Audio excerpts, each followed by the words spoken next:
우리에게 주신 하나님의 말씀은 역대상 4장 10절 말씀입니다. 다 함께 학독하시겠습니다. 야베스가 이스라엘 하나님께 아뢰어 이르되 주께서 내게 복을 주시려거든 나의 지역을 넓히시고 주의 손으로 나를 도우사 나로 환난을 벗어나 내게 근심이 없게 하옵소서 하였더니 하나님이 그가 구하는 것을 허락하셨더라. 아멘. 할렐루야. 우리 7월 월상 예배를 맞아서 이 첫 시간에 좀 앞에 나온 우리 성도님들을 주님의 이름으로 축복합니다. 오늘 본문의 말씀은 우리가 너무나도 잘 알고 있는 그런 은혜의 말씀입니다. 또 많은 분들이 말씀을 통해서 은혜를 받고 또 그 안에서 하나님의 사랑을 체험하고 경험하기도 합니다. 근데 본문의 말씀이 속해 있는 역대상 4장은요 유다 지파의 후손들에 대한 이야기입니다. 유다 지파의 후손들이 어떤 사람들이냐, 이 부분들을 조금 말씀하면서 그 가운데 9절과 10절 두 절에 걸쳐서 야베스에 대한 이야기를 소개하고 있습니다. 근데 성경에 보면 창세기부터 계시록까지 수많은 이름이 등장하는데요, 그 사람들을 보면 복받은 사람, 또 반대로 저주받은 사람, 또 성공한 사람, 또 실패한 사람, 구원을 받은 사람, 구원을 받지 못한 사람, 양과 염소, 그렇게 구분하고 있는 것들을 볼 수가 있습니다. 그래서 아브라함과 이삭과 야곱과 요셉처럼 그의 생애들을 길게 기록해 준 사람이 있는가 하면 간단하게 기록한 사람도 있고 이름만 달랑 들어가 있는 그런 사람들도 있습니다. 근데 본문의 주인공인 야베스는 그의 업적이나 생애 그런 부분에 대한 기록은 전혀 없습니다. 그리고 오직 간단하게 9절 10절에 걸쳐서 이야기를 하기를 그는 야베스는 유다 지파에 속한 사람이었다라고 하는 것입니다. 그리고 그가 어떤 사람이었느냐, 한마디로 10절에 걸쳐서 말씀을 합니다. 그것은 바로 기도의 사람이었고 기도로 근심을 다 해결했다라고 하는 부분을 말씀하고 있습니다. 우리는 야베스의 기도를 통해서 다시 한번 우리의 기도를 살피고 7월 한 달 동안 아무런 염려 근심 없이 주님과 동행하며 그 안에서 참된 평안과 기쁨이 있는 축복의 달이 될 수 있기를 주님의 이름으로 축원합니다. 그러면 야베스의 기도를 우리가 귀 기울여 살펴보면 그렇습니다. 야베스가 드린 내용을 보면 하나님 앞에 어떤 기도를 했느냐, 그리고 어떻게 응답을 받았느냐라고 하는 것을 우리가 생각해야 되겠습니다. 기도해야 된다라고 하는 것을 우리에게 보여주고 있고, 알고만 있지 말고 직접 기도할 것을 우리에게 부탁하고 있습니다. 그래서 야베스는 기도합니다. 주의 손으로 나를 도우사 환난을 벗어나 근심이 없게 하옵소서, 그렇게 말씀하고 있습니다. 환난을 벗어나고 근심을 해결하는 비결을 이 야베스는 알았다라고 하는 것입니다. 우리는 근심이 생길 때, 또 마음의 염려가 생길 때, 환난이 올 때 아무런 것도 생각하지 못할 때가 있습니다. 제 3자 입장에 섰을 때는 알아요. 내가 3자일 때는 옆에 사람이 어떤 어려움을 만나고 환난을 만나고 시험을 만나면 이렇게 해야 돼, 저렇게 해야 돼, 기도해야 돼, 잘 압니다. 그런데 정작 내가 문제를 만나고 시험을 만나고 환난을 만나면 그 정답을 다 잃어버려요. 언제 알았느냐는 듯이 새카맣게 기억이 안 나고 그냥 그 근심과 환난과 염려에 푹 빠져서 아무것도 기억이 안 나고 머리가 하얘지는 그런 것들이 있습니다. 한 번은 선교하러 해외에 나갔습니다. 인도네시아 갔다가 돌아올 때가 됐습니다. 근데 제가 비행기 티켓 예매를 잘못해가지고 원래 토요일 새벽 0시 50분 비행기였는데요. 그런데 그것을 이 여행사하고 잘 얘기가 되질 않아가지고 생각지도 않게 가서 이제 금요일 밤에 간 거죠. 공항에 가서 티켓을 내놓으니까 거기서 걱정을 하는 거예요. 예스터데이라는 거예요. 어제 거라는 거예요. 그러니까 어제 새벽 0시 50분에 비행기라는 거예요. 무슨 소리냐, 내가 예약한 거를 오늘이다, 세터데이다라고 아무리 얘기를 해도 아니라는 거예요. 그래가면서 티켓을 보여주는 거예요. 그래서 보니까 정말 그렇더라고요. 그러니까 여행사 직원하고 저하고 소통이 잘 안 돼가지고 그래서 어려움을 겪은 거죠. 근데 예전에 다른 분들이 그런 일을 겪으면 빨리 한국 매니저, 코리아 매니저를 불러라. 그래서 그에게 도움을 요청하고 다른 방법이 또 있다. 마일리지 쓰는 것도 있고 여러 가지 것들 이야기를 했습니다. 근데 정작 제가 그걸 당하고 나니까 머리가 하얘지더라고요. 하얘지고 당장 생각나는 게 뭐냐면 내일 주일 예배를 인도해야 되는데 이거 어떻게 해야 되나 그런 생각이 들고, 그래서는 뭐 여러 가지 생각이 막 드는 거예요. 그러면서 거기서는 뭐 비행기 티켓이 이제는 어쩔 수 없다. 그러니 안 타는 사람이 있으면 그 자리에 타는 경우밖에 없고 그냥 무작정 기다려야 된다는 거예요. 그래서 참 어쩔 수 없더라고요. 근데 그때 느낀 것이 바로 그것입니다. 평소에는 주변 사람이 그럴 때는 이래야 돼 저래야 돼 많은 이야기를 하는데 정작 내가 그 일을 겪어보니까 머리가 하얘지고 아무런 생각도 안 나더라는 거죠. 참 그런 것들이 우리의 사람의 심리인 것 같습니다. 근데 야베스는 알았어요. 환란이 올 때, 근심이 올 때 어떻게 해야 되느냐를 알았고, 아는 것으로 끝나지 않고 그는 어떻게 됐어요? 하나님 앞에 기도했다라고 하는 것입니다. 장로님 기도하신 것처럼 듣기만 하고 행하지 않는 자가 되지 않을 것을 기도했던 것처럼 오늘 우리의 삶 속에서 우리가 듣기는 들었는데 행하지 않는다라면, 그렇다면 그 기도가 아무리 능력 있고 하나님의 역사가 있다 할지라도 의미가 없는 거죠. 우리가 기도에 대해서 안다고 해서 기도의 능력이 나타나고 역사가 나타나느냐? 절대 그렇지 않습니다. 기도할 때 하나님은 역사하고 기도하는 자에게 하나님의 능력으로 그 가운데 역사하시는 것들을 우리가 경험하게 되고 또 체험하게 되고 그 은혜로 살아가게 되어집니다. 환난을 벗어나 근심을 해결해 주시는 비결, 그 비결은 주님의 손이 나를 도우시사, 그렇게 말씀하고 있죠. 주님이 나를 도우셔야 내 환난을 해결해 주고 근심을 해결해 주셔서 이길 수 있다라고 하는 것을 말씀하고 있습니다.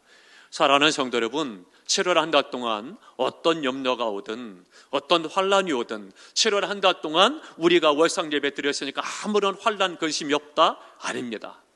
우리가 월상 예배 드렸지만 하나님 앞에 한 달의 기도로 맡기고 시작하지만 여전히 환난도 찾아올 것이고 시험도 찾아올 것이고 근심도 찾아올 것입니다. 그러나 중요한 것은 뭐냐? 내가 하나님 앞에 월상 예배에 나와 하나님께 한 달을 맡기고 계속 기도할 때 오히려 그 환난과 시험과 근심을 이기게 하실 것을 믿으시기 바랍니다.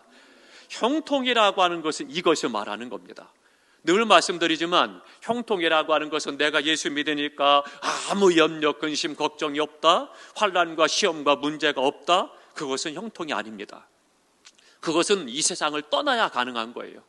이 세상에 사는 동안은 계속해서 우리에게 환난과 시험과 근심과 염려가 찾아오는 거예요. 그런데 우리 믿는 자의 형통은 뭐냐? 그런 것이 없는 것이 형통이 아니라 찾아오는 환난과 시험과 역경을 하나님의 은혜로 이기는 삶, 그것이 바로 형통의 삶이라고 하는 거예요. 그러니까 7월 한 달 동안도 어떤 환난과 근심이 온다 할지라도 이 야베스와 같이 하나님의 도우심을 얻어서 그 모든 것을 이기고 형통한 은혜의 한 달이 되시기를 주님의 이름으로 축원합니다. 그러면 우리가 흔히 말하는 이 근심이라는 단어는 뭐냐면요, 근심이 뭐냐? 그것은 첫 번째로는 메리조라고 하는 단어예요. 메리조라는 단어는 분리시킨다는 그런 뜻입니다. 그리고 나서 두 번째 단어는 누스라고 그래서 마음이란 뜻이에요. 그러니까 이 두 단어가 합성된 그런 단어인데요, 그러니까 마음을 나눈다, 그것이 근심이에요. 우리가 근심이 생길 때 어떻습니까? 우리 마음속에 그냥 근심에 푹 빠지게 되는 이유가 뭐냐면 마음이 나눠지기 때문에 그렇습니다. 그러다 보니까 어쩔 수 없는 그런 일들이 우리 가운데서 고통으로 찾아오게 되는 그러한 것이죠. 그래서 우리가 근심이 올 때는요, 많은 것들을 잃어버리는 그런 안타까운 것들을 볼 수가 있습니다. 찰스 스윈돌 목사님이 지은 책 가운데 다시 웃자라고 하는 책이 있습니다. 이 책에 보면 우리의 기쁨을 빼앗는 여러 가지 요인이 있다. 그러면 특별히 세 가지를 말하고 있습니다. 첫 번째로는 근심입니다. 근심이 우리의 기쁨을 빼앗는다는 거죠. 근심이 있는데 기뻐할 수 있는 사람, 뭔가 문제가 있는 사람이죠. 정상적인 이성과 삶을 살아가는데 근심이 오면 당연히 얼굴이 어두워지고 마음이 무거워지고 힘들어지는 거죠. 그 가운데 기뻐한다? 참 문제가 심각한 거죠. 뭔가 제정신이 아니라는 거죠. 근데 근심하면 기쁨을 빼앗기게 되어 있습니다. 또 하나는요, 스트레스입니다. 이 근심보다 더 무서운 것이 스트레스라 그렇게 말하고 있습니다. 그래서 스트레스가 심해지면 우리에게 질병이 찾아오고 또 고통을 입게 되는, 또 원인 모를 여러 가지 질병들이 우리 가운데 찾아오게 된다라고 하는 거죠. 세 번째로는요, 근심보다 더 무서운 것이 스트레스고, 스트레스보다 더 무서운 것이 두려움이라고 하는 겁니다.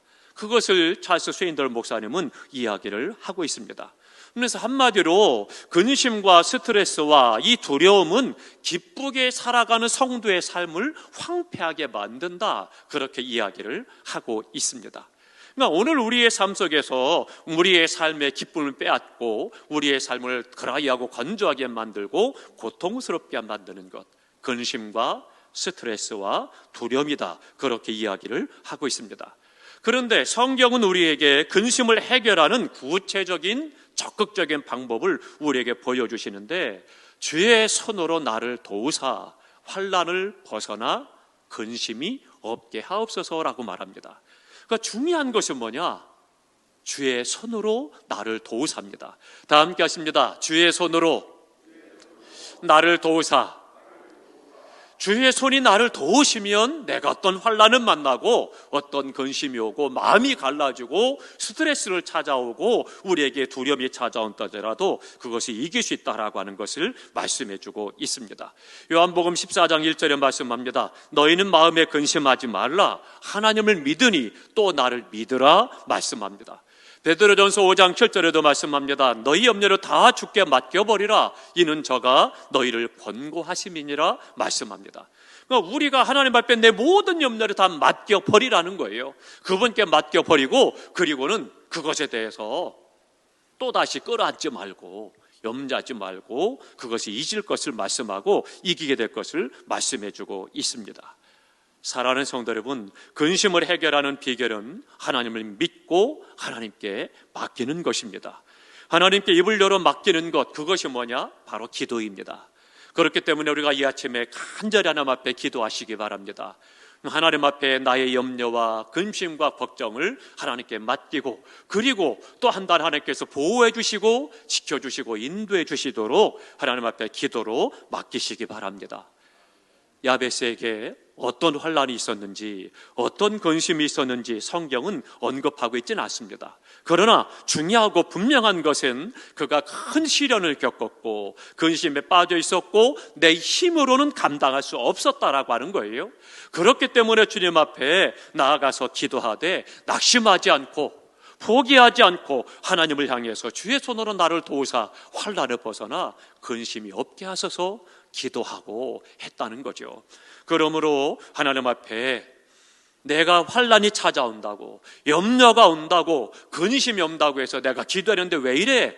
낙심하고 실망하는 것이 아니라 하나님을 바라보고 믿음으로 기도하시기를 주님의 이름으로 축원합니다. 그러면 중요한 것은 뭐냐? 결과죠. 내가 기도했는데 결과가 내가 원하는 것이 아닐 뿐만 아니라 내게 복이 되지 않는다라면 그 기도를 누가 하겠습니까?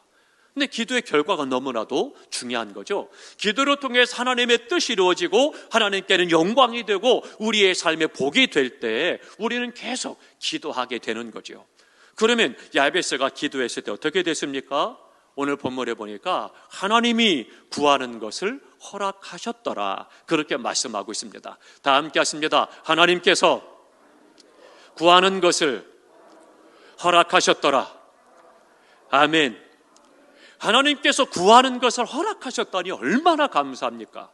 내가 계속 기도하는데 하나님께서 허락하지 않는다라면, 그리고 하나님께서 아니야 라고 말씀하신다라면 어떻게 되겠습니까? 참으로 곤란한 일이고 힘든 일이죠. 그러나 하나님께서는 그에게 허락하셨다라고 말씀합니다. 응답을 받음으로 말미암아 근심과 환난이 다 해결이 되었다라고 하는 것을 보여주고 있습니다. 때로는 태산보다 높고 바다보다도 더 넓은 근심이 있다 할지라도 하나님께 맡기는 순간부터 그것은 이제 내 것이 아닙니다. 그 환난과 근심과 염려는 다 주님께 맡겼으니까 이제는 주님 것이 된다라고 하는 거죠. 그러니까 근심과 걱정과 염려와 환난을 해결하는 법은 하나님께 믿고 맡기는 것입니다. 내가 내 손에 쥐고 있으면 내 문제가 되지만 하나님께 맡겼으면 그때부터는 하나님의 문제가 되는 것입니다. 베드로가 말씀합니다. 너희 염려를 다 주께 맡겨버리라 말씀하신 것처럼 하나님께 믿고 맡겨버리시기를 주님의 이름으로 축원합니다. 야베스는 하나님이 구하는 것을 허락하셨더라라고 하는 해피엔딩으로 그의 세계가 마감되어지고 하나님의 축복 가운데 살았음을 보여주고 있습니다. 잠언 10장 22절의 말씀처럼 여호와께서 복을 주심으로 부하게도 하시고 근심을 겸하여 주지 아니하시느니라 말씀하신 것처럼 우리에게 복되게 하실 뿐만 아니라 근심을 주지 않는다 보여주고 있습니다. 근심과 걱정의 반대는 기쁨과 평안입니다.